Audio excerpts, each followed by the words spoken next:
Hello there, welcome to Siyasat TV. It is Thursday, April 15th, 2021. I am Sumaya Junaid Ahmed in Hyderabad, where we get you all the big news stories of the day from across India and the world. And here is our top headlines. An unprecedented figure, 2,739 fresh coronavirus cases in India, biggest ever one-day spike. Uttar Pradesh rural polls begin amid COVID surge, 3 crore eligible to vote on day 1. COVID lockdown, migrants in dilemma, reports Ranchi's government control room. Save country from company Raj, urges farmer leader Rakesh Tikait on Ambedkar birth anniversary. Telangana may follow CBSE suit and may postpone intermediate exams. Telangana might face Maharashtra-like situation due to public laxity, says Director of Public Health and Family Welfare Dr. G. Srinivas Rao. Sri Lanka bans Muslim groups before Easter attack anniversary. Iran President Hassan Rouhani says Iran will boost nuclear activity after NATO's attack. Let us begin with our top story. India has woken up to yet another peak in cases, the highest ever since the beginning of the pandemic, reported in one single day. India breached 2 lakh coronavirus cases in 24 hours. This is for the 9th consecutive day that India is seeing over 1 lakh cases, and it has taken India just 11 days to go from 1 lakh cases to 2 lakh daily cases. India has crossed the grim milestone of 2 lakh coronavirus infections. 2,739 new COVID-19 cases have been reported in the span of 24 hours. 1,038 people have lost their lives to COVID-19 in this period. The data from the Union Health Ministry stated that an unprecedented figure took the total tally of COVID-19 cases in the country rose to 1,40,74,564, registering a steady increase for the 36th day in the row. The active cases have increased to 14,71,877, comprising of 10.46% of the total infections, while the national COVID recovery rate has dropped to 88.31%. The number of people who have recuperated from the disease surged to 1,24,29,564, while the case fatality rate has further dropped to 1.23%. India has been the world's worst hit country since 2nd of April, forcing states scrambling to impose curbs to control the virus. Moving on to our next story, Vice President M. Venkaiah Naidu along with Prime Minister Narendra Modi on Wednesday interacted with governors and lieutenant governors of the all states and union territories on COVID-19 situation and ongoing vaccination drive in the country through the video conferencing. Prime Minister underlined that Centre is committed to ensuring adequate availability of vaccines. The Prime Minister added that during the Tika Utsav vaccination drive that was expanded and new vaccination centers have also come up. Prime Minister Narendra Modi suggested that governors can actively engage to ensure that social institutions collaborate seamlessly with the state government towards micro-containment. Discussing the rise in the cases, Prime Minister Modi said the country stands to gain from the last year's experience and improve the healthcare capacity. Union Home Minister stressed the importance of saving each and every life. And top sources in Union Health Ministry told strains of COVID virus in India with double mutations have been found in patients in 10 states, and this could be responsible for the rising infections and the faster spread of these states. Maharashtra, Delhi, West Bengal, Gujarat, Karnataka and Madhya Pradesh are among the states where double mutant strains were found, adding that these mutants are playing a role in the rapid rise of COVID-19 cases. Sources in the ministry said, however, it cannot be said that double mutants are 100% responsible for the rise in cases. A double mutant is when two mutated strains of virus come together to form a third strain. The one reported in India is the result of E484Q and L452R strains combining. The L452R strain is found in California in the United States, and the E484Q strain is indigenous. Despite Uttar Pradesh COVID numbers surging to record high in the second wave of the pandemic, the state has begun a massive electoral exercise this morning with 4-phase panchayat elections kicking off from 18 of the state's 75 districts. Among the areas that will see polling today include those with high COVID case loads like Jhansi and Prayagraj. The task of electing village pradhans and panchayat members in Uttar Pradesh is a monumental one. The first phase alone has 3 crore voters across these 18 districts. The elections will be held in 4 phases and counting is on 2nd of May, the same day as counting for state election. Last evening, Uttar Pradesh reported a massive 20,510 fresh COVID cases. It is the highest even caseload in the 24-hour period. The state also reported 68 deaths, but the anecdotal evidence from the cremation grounds, especially the ones in Lucknow, suggests the numbers are being underreported. Well, Varanasi in Uttar Pradesh, facing rising COVID cases and an infrastructure that is struggling to cope, has urged tourists to stay out of the temple city in April.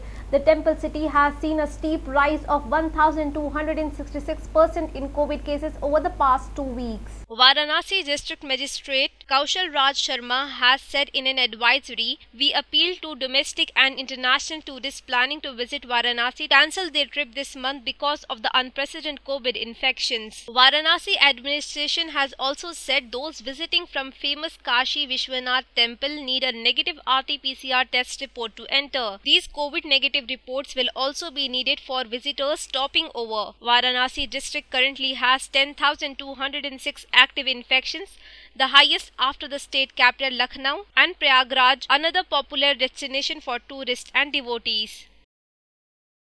As the country is reeling under second wave of COVID-19 pandemic, restrictions have been imposed differently in several states. Amid this, government control room set up in Ranchi for counseling migrant laborers has reported an increase in queries as migrants in the dilemma. Control room head Shikha Pankaj informed that migrants are not sure about coming to their hometown or staying back amid the restrictions in several states. Thematic issues पे हम लोग deal कर रहे हैं. Lockdown situation definitely है और इन चीज़ों को भी हम लोग एड्रेस कर रहे हैं. बहुत सारे माइग्रेंट्स महाराष्ट्र, गुजरात, दिल्ली, छत्तीसगढ़, जहाँ जहाँ पार्शियल लॉकडाउन है और कंप्लीट लॉकडाउन होने की संभावना है, उन पर कॉल किया जा रहा है माइग्रेंट्स को और इनकमिंग कॉल्स भी आ रहे हैं हमारे पास. कुछ माइग्रेंट्स रिपोर्ट किए हैं कि वो लोग वापस आ गए हैं, कुछ आना चाह रहे हैं, लेकिन इन दौरान उनसे जो बातचीत हुई है उसमें उनका एक डरा हुआ पन, एक फेयर उन लोग को नज़र आ रहा है.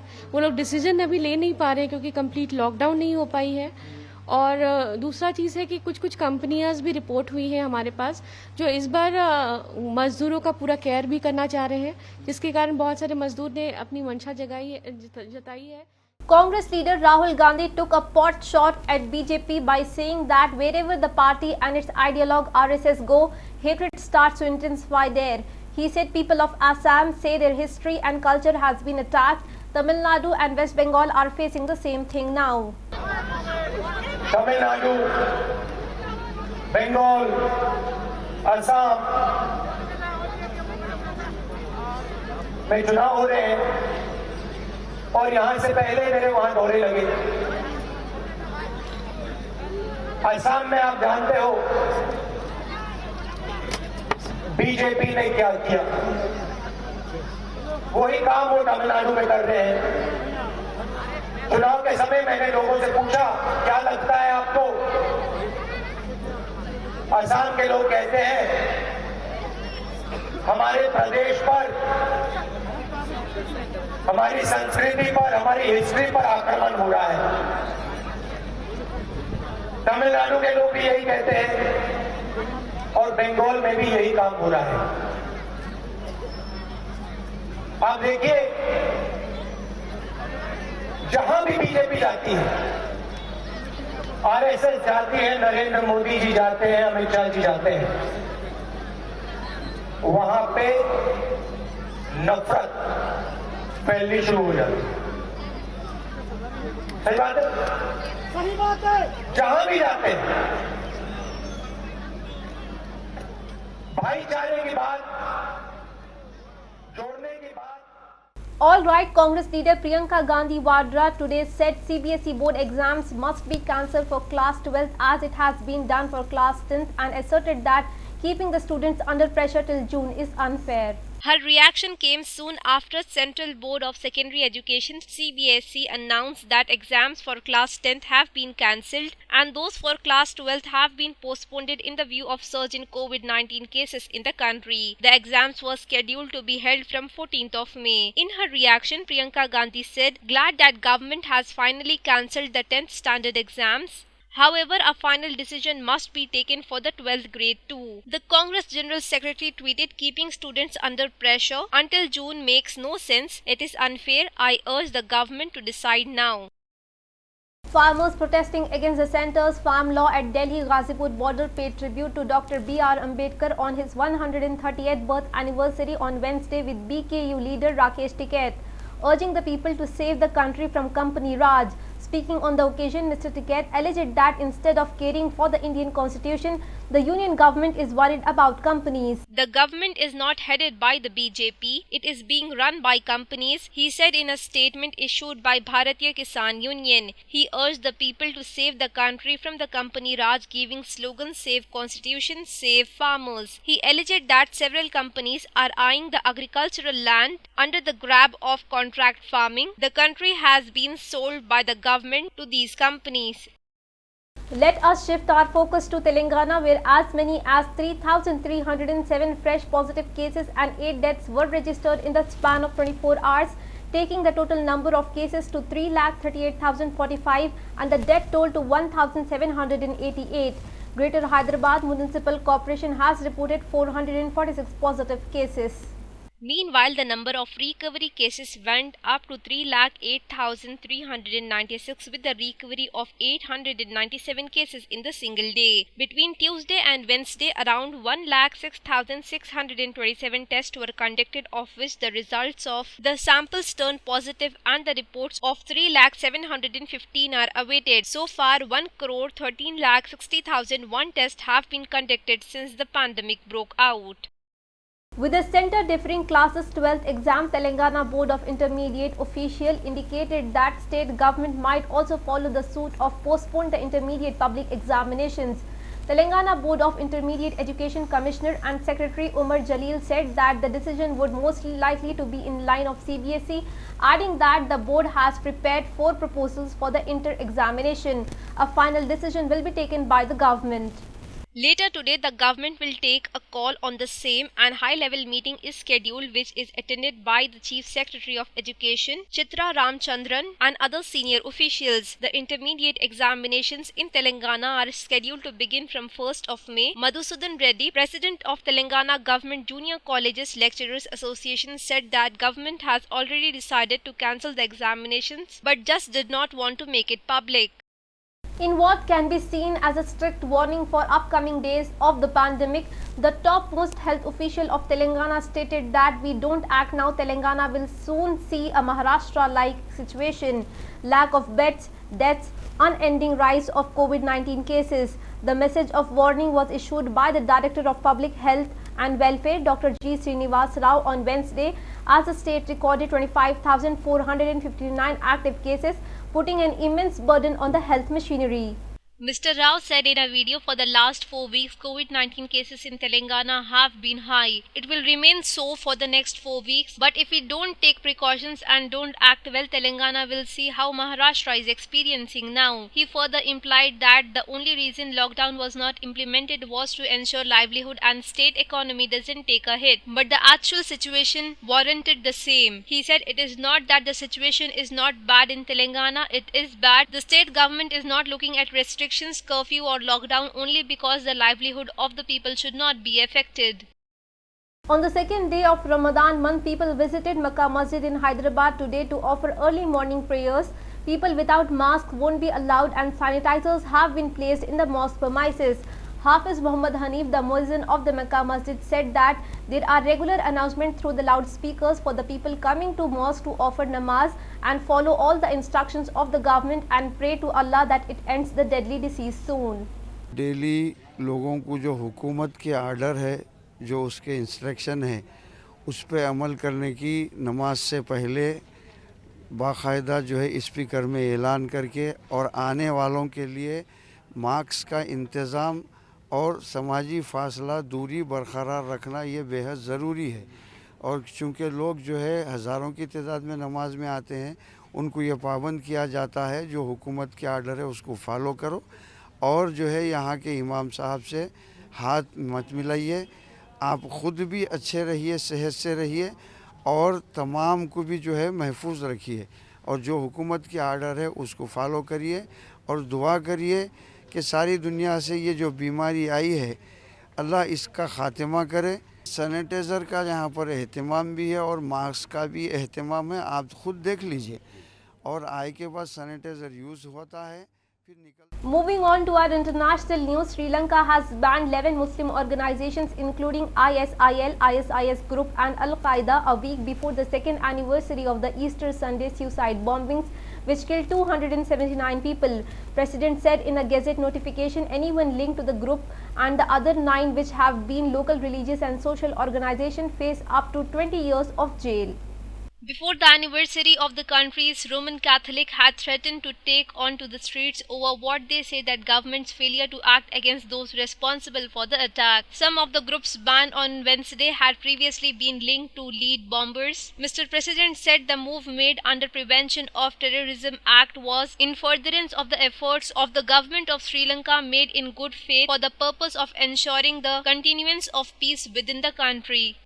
Turkey's foreign minister has said a new period was beginning with Egypt as Ankara pushes ahead with the normalization relations with the Cairo. Local media reported Turkey and Egypt broke off the relations after 2013 overthrow of the country's first democratically elected president Mohamed Morsi, who was supported by Turkish counterpart Recep Tayyip Erdogan.